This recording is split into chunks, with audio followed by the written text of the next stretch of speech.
आदाब, नमस्कार। आपकी अपनी दोस्त अमृता शर्मा हाजिर हूँ पानी की कहानी भाग 2 लेकर। आइए सुनते हैं।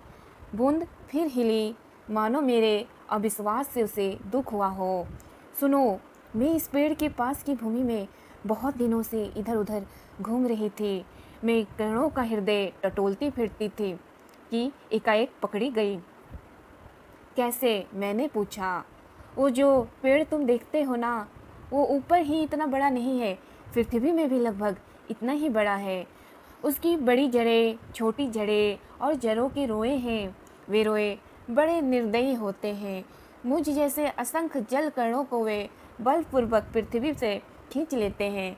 कुछ को तो पेड़ एकदम खा जाते हैं और अधिकांश का सब कुछ छीनकर उन्हें बाहर निकाल देते हैं। क्रोध और घृणा से उसका शरीर कांप उठा। तुम क्या समझते हो कि वे इतने बड़े यूं ही खड़े हैं? उन्हें इतना बड़ा बनाने के लिए मेरे असंख्य बंधुओं ने अपने प्राण नाश किए हैं। मैं बड़े ध्यान से उसकी कहानी सुन रहा था।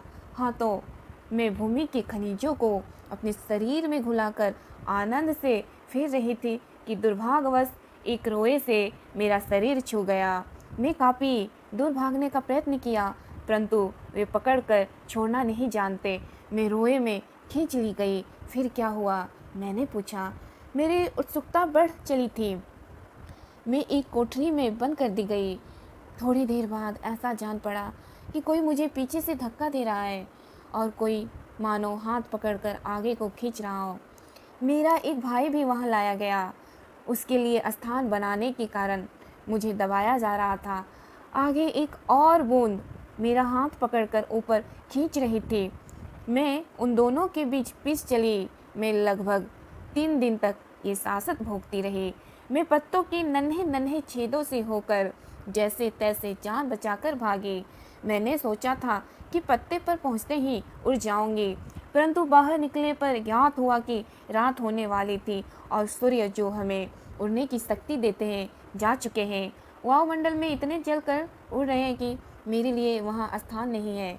तो मैं अपने भाग्य पर भरोसा कर कर पत्तों पर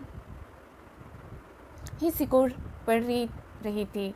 अभी जब तुम्हें देखा तो जान में जान आई और रक्षा पाने के लिए तुम्हारे हाथ पर कूद पड़ी। अगली कहानी भाग 3 में अवश्य सुने।